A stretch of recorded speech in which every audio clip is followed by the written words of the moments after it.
Hello friends, स्वागत है आप सभी का मेरे एक नए यूट्यूब वीडियो में। जैसा कि हमने पिछले एपिसोड में देखा था कि सल्यान बोलता है मुझे तो एक साफ दिल की और प्यारी सी लड़की चाहिए। अब आगे उसके बाद हमें दिखाया जाता है कि मास्टर हु बोलते हैं कि अब तुम लड़ाई के लिए तैयार हो। ये सुनने के बाद सल्यान बोलने लगता है कि मास्टर कहीं आपको यिन पसंद तो नहीं है।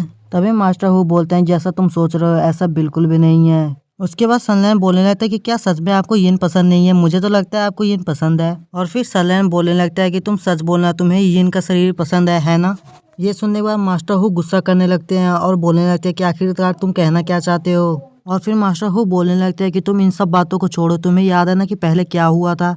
तुम्हें सावधान रहना चाहिए वरना तुम खतरे में पड़ जाओगे। 8 साल पहले जो हुआ वो बहुत ही ज्यादा मुश्किल था। जैसे ही सल्यान 8 साल पहले की बातों के बारे में सुनता है वो अजीब सा महसूस करने लगता है और बोलता है कि मैं इस सब चीजों के बारे में बात नहीं करना चाहता और मैं इन सब चक्करों में फिर से नहीं पड़ना चाहता। ये सुनने के बाद मास्टर हु बोलने लगते हैं हाँ ठीक है, तुम इन सब चक्करों में नहीं पड़ना चाहते वो तो ठीक है, लेकिन याद रखो तुम्हें सावधान रहना चाहिए। ये सुनने के बाद सल्यान बोलने लगता है कि मैं क्या करूं, मुझे इसी तरह जीना पसंद है, कम से कम मैं छुप कर तो नहीं बैठता, मैं सामने तो रहता हूँ सबके। उसके बाद सल्यान बोलने लगता है कि अब मैं यहाँ से जा रहा हूँ और आप ये बात भूलना मत कि मैंने क्वीनों को पकड़ा था, तो इसलिए मुझे मेरे इनाम के पैसे मिल जाने चाहिए। ये सुनने के बाद मास्टर हु बोलने लगते हैं कि हे सल्यान, जरा तुम यहाँ पे रुक जाओ, मुझे तुमसे कुछ बातें करनी है। उसी टाइम पे वहाँ पर एक लड़की आती है और उसके हाथ में एक बॉक्स होता है और अभी हमें इस लड़की का नाम नहीं बताया गया। और फिर वो लड़की बोलने लगती है कि जब से तुमने अपनी तलवार खोई है तब से तुम किसी भी चीज का इस्तेमाल नहीं कर रहे हो, इसीलिए ये मैं तुम्हारे लिए लेके आई हूँ। उस चीज को देखने के बाद सल्यान को कोई भी खुशी नहीं हो रही होती है। तभी सल्यान सोचने लगती है कि आखिरकार इसमें क्या हो सकता है और ये मेरे लिए क्या लेके आई है। और फिर मास्टर हु बोलने लगते हैं चलो भी ये ले लो, ये तुम्हारे बहुत काम की चीज है और मैं नहीं चाहता कि तुम्हारे हाथ खाली रहें, इसीलिए मेरे कहने पे इन्होंने ये तुम्हारे लिए स्पेशल तौर पर बनाया है। उसके बाद हमें दिखाया जाता है कि उस बॉक्स के अंदर एक गन होती है और वो गन काफी ज्यादा पावरफुल होती है। और उस गन को देखने के बाद सल्यान को कोई भी ज्यादा खुशी नहीं हो रही होती है और वो बोलने लगता है कि ये गन तो मेरे फायर करते ही बहुत जल्दी टूट जाएगी, जैसे कि मेरी तलवार वगैरह टूट जाती हैं। ये सुनने के बाद मास्टर हु बोलने लगता है तुम्हें क्या लगता है कि ये कोई आम गन है? ऐसा बिल्कुल भी नहीं है, बल्कि ये बहुत ज्यादा पावरफुल है और इसे हमारे स्पेशल इंजीनियर ने बनाया है। और वो इंजीनियर कोई आम नहीं है, बल्कि वो किसी भी वेपन का डुप्लीकेट डिजाइन बना सकते हैं। ये सुनने के बाद सल्यान बोलने लगता अच्छा ठीक है, अगर आप इतना कह रहे हैं तो मैं इस गन को ले लेता हूँ। तभी मास्टर वो फिर से बोलने लगता है कि तुम्हें सावधान रहना चाहिए, सिर्फ मैं ही नहीं हूँ जो तुम्हें ढूंढ रहा था, बल्कि रॉयल फैमिली के लोग भी तुम्हें ढूंढ रहे थे और वो सब अभी भी तुम्हारे बारे में पूछताछ कर रहे हैं। ये सुनने के बाद सल्यान बोलने लगता है कि आप बिल्कुल भी चिंता मत कीजिए, मैं उन लोगों का फिर से कहना नहीं मानूंगा। ये सुनने के बाद मास्टर हु बोलने लगते हैं कि ये सब कुछ बोलना बहुत आसान है लेकिन करना मुश्किल है, समझ गए तुम? तभी मास्टर हु बोलने लगता है कि क्या तुमने कभी सोचा है कि अगर तुम्हें ऑर्डर्स मिले कि तुम्हें रॉयल फैमिली में वापस जाना पड़ेगा तो तुम क्या करोगे? ये सुनने के बाद सल्यान अपने गन को घुमाने लगता है और वो बोलने लगता है कि जो कोई भी मेरे रास्ते में आएगा या मेरे काम में दखल देने की कोशिश करेगा मैं उसे जान से मार दूंगा। उसके बाद सल्यान बोलने लगता है कि वैसे भी जब भी मैं उनके 2-3 साथियों को मार देता हूँ वो सभी लोग भड़क जाते हैं और मुझ पर अटैक करने के लिए वापस आ जाते हैं। तभी सल्यान बोलने लगता है अच्छा ठीक है, अब मैं यहाँ से जा रहा हूँ और उम्मीद करता हूँ कि आप मेरे बारे में किसी को भी नहीं बताएंगे। और फिर सल्यान बोलने लगता है कि मैं शांति वाली जिंदगी चाहता हूँ, मैं इन सब चक्करों में फिर से नहीं पड़ना चाहता हूँ, तो इसलिए मेरे बारे में प्लीज किसी को बताइएगा मत। ये सुनने के बाद मास्टर हु बोलने लगते हैं ठीक है, मैं तुम्हारे बारे में किसी को भी नहीं बताऊंगा और अगर तुम ऐसी जिंदगी में खुश हो तो अच्छी बात है। और फिर मास्टर हु बोलने लगते हैं कि तुम्हारा बहुत बहुत शुक्रिया कि तुमने 8 साल पहले जो किया था, ये तुम्हारा एक बहुत बड़ा एहसान है हमारे ऊपर और मैं उम्मीद करता हूँ कि तुम अपने उन दोस्तों के बारे में भी नहीं भूले होगे जिन्होंने तुम्हारा लड़ाई में साथ दिया था। और ये सारी बातें सुनकर सल्यान को फिर से अजीब लगने लगता है। तभी सल्यान पीछे मुड़ता है और वो बोलने लगता है कि आप बातें तो बहुत अच्छी अच्छी कर लेते हैं लेकिन तुम्हारी एबिलिटी वगैरह बहुत कमजोर है। ये सुनने के बाद मास्टर हु को गुस्सा आने लगता है और वो बोलने लगता है कि आखिरकार तुम मुझे बोल क्या रहे हो और तुम मेरी बातों को सुन भी रहे हो या नहीं? तभी मास्टर हु सामने देखते हैं तो सल्यान वहाँ से जा चुका होता है।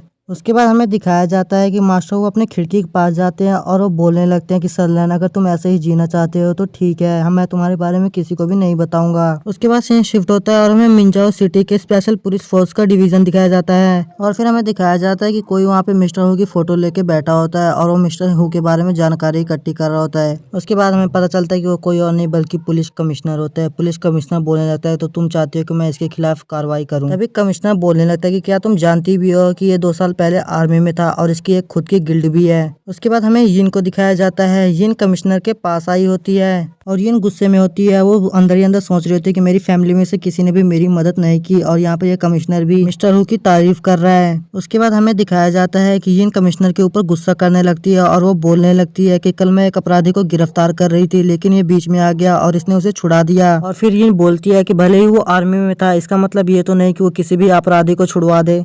ये सब कुछ सुनने के बाद कमिश्नर बोलने लगता है कि क्या तुम्हें हु के बारे में पता भी है, उसकी पहुंच सुप्रीम कोर्ट तक है और यही नहीं उसकी एक खुद की गिल्ड भी है और उसकी गिल्ड काफी ज्यादा पावरफुल है। और फिर कमिश्नर बोलता है कि मुझे नहीं लगता कि वो क्वीन को किडनैप करने जैसा कोई छोटा काम करेंगे और ये तो उनके गिल्ड के लिए भी शर्मिंदगी की बात होगी कि वो किसी की किडनैपिंग करें। उसके बाद हमें दिखाया जाता है कि कमिश्नर यीन को दिलासा देने की कोशिश करता है, लेकिन उसी टाइम पे क्वीन कमिश्नर का हाथ दूर कर देती है और उनसे बोलने लगती है कि लगता है कि आप मुझे सीधे सीधे इजाजत नहीं देंगे। और क्वीन बोल रही थी अगर आप मुझे इजाजत नहीं देंगे तो मुझे लगता है दूसरा तरीका अपनाना पड़ेगा। ये सुनने के बाद कमिश्नर बोलने लगता है कि आखिरकार तुम करना क्या चाहती हो, वैसे भी तुम एक लड़की हो, तुम्हें लगता है कि तुम उनके सामने टिक पाओगी। तभी यीन बोलने लगती है कि मैं एक लड़की हूँ तो इसका मतलब ये नहीं कि मैं उनके सामने टिक नहीं सकती। और यीन बोल रही होती कि मैं सिर्फ दो चीजों के लिए काम करती हूँ, एक है इंसाफ, दूसरा है कि किसी के साथ भेदभाव ना किया जाए। इसीलिए आप मुझे मिस्टर हु के खिलाफ कार्रवाई करने की इजाजत दें, मेरी आपसे यही रिक्वेस्ट है। ये सब कुछ सुनने के बाद कमिश्नर को ना चाहते हुए भी यीन को इजाजत देनी पड़ी और कमिश्नर बोलता है कि तुम हु के खिलाफ कार्रवाई कर सकती हो। ये सब कुछ सुनने के बाद यीन बोलने लगती है कि आपका बहुत बहुत शुक्रिया कि आपने मुझे इजाजत दी। तभी कमिश्नर बोलता है कि एक मिनट जरा तुम रुक जाओ, मैं तुम्हें कुछ बातें पहले ही बता देता हूँ। और कमिश्नर बोलने लगता है कि मैंने तुम्हें इजाजत तो दे दिया कि तुम हु के खिलाफ कार्रवाई कर सकती हो, लेकिन सोच समझ के ही फैसले लेना, क्योंकि उस शख्स की पहुंच सुप्रीम कोर्ट तक है और उससे तुम्हारे लिए बहुत ज्यादा मुश्किलें पैदा हो सकती हैं और इसमें मैं भी तुम्हारी ज्यादा मदद नहीं कर सकता हूँ। ये सब कुछ सुनने के बाद यीन बोलने लगती है कि आपका बहुत बहुत शुक्रिया कि आपने मुझे इजाजत दी, लेकिन मैं हार नहीं मानूंगी, चाहे कितनी भी मुसीबत हो मैं डटकर सामने खड़ी रहूंगी।